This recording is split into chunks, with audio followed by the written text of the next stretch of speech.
I wanted to show you some of the upgrades we've done to this 1800 cc Fiat and show you what can be done with a stock engine. This is a stock 1800 as far as compression goes.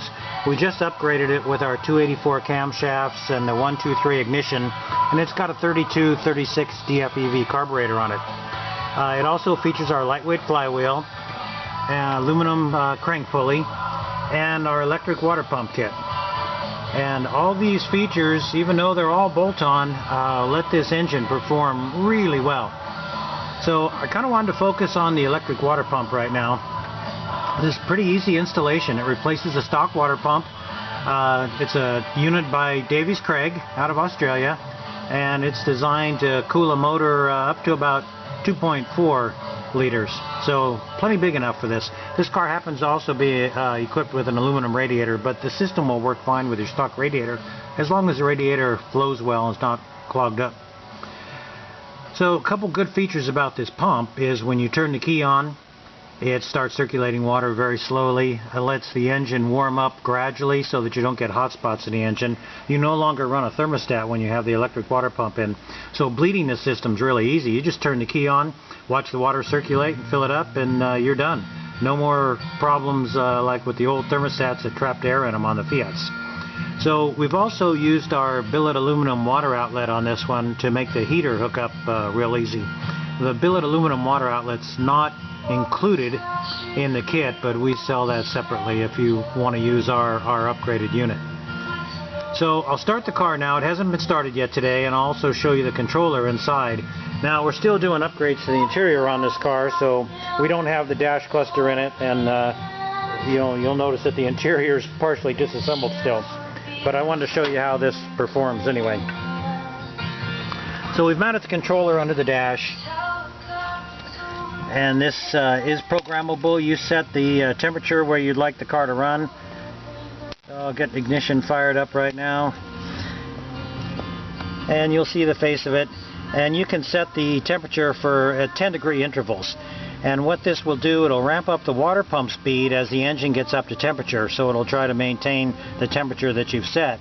If the temperature gets 10 degrees above your set point, then the fan will cycle on and off.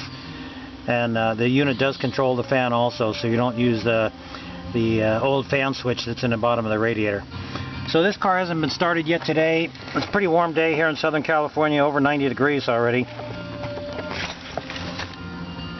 And we'll get it fired up. So besides the water pump, I'll show you how this engine runs with those upgrades that we've done.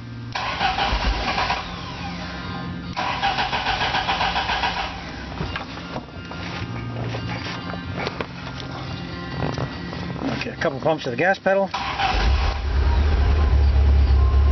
And since we don't have the instrument cluster back in this car yet, I can't show you the tach. But you'll see the set point, the dotted lines right here are the set point on the temperature gauge. The icon here is the fan. When the fan cycles, that will rotate so you know the fan's running in case you can't hear it. So right now the temperature is low enough. It's the bottom of the scale is 104 degrees Fahrenheit, and it's not there yet because it's not quite that hot today.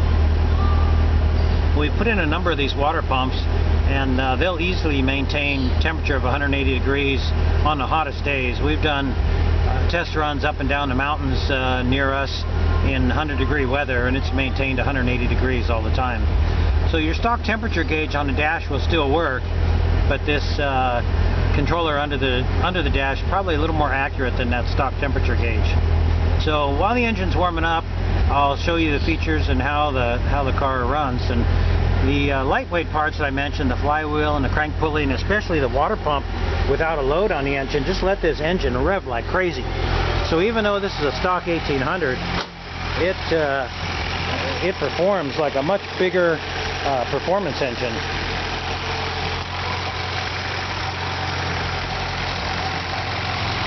So you can see with the 284 cams, the car still idles quite nice. It's not lumpy. And one of the features of 284 street cams that we sell is they've got good lift on them, quite a bit more lift than stock, and just a little bit more duration. So the shorter duration keeps a pretty smooth idle.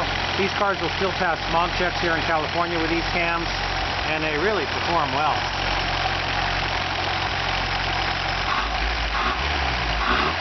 It's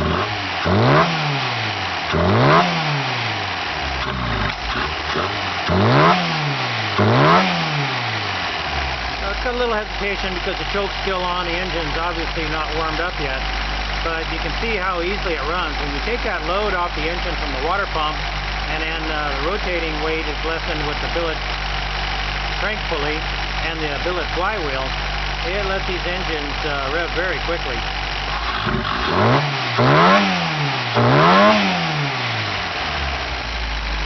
So these are all bolt-on features, obviously. You don't have to get into the motor to do this.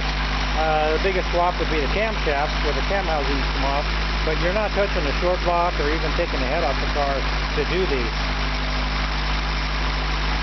So the only thing the belt drives now is just the alternator, and there is a little bit of a load from the alternator when it's charging, but nothing like what the water pump draws. So let's move back inside. We should be able to start seeing a temperature rise on the water pump controller.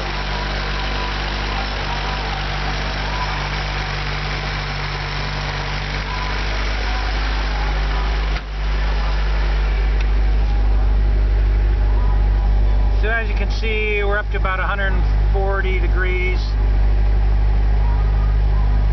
And one of the great features of this electric water pump system that I really like is when you shut the car off, depending what your engine temperature is, the water pump will cycle water slowly and cycle the fan on and off for up to 3 minutes to gradually bring the engine temperature down. Because as you know, when you shut off a hot engine, you'll get a temperature spike. If you shut your car off and it's 190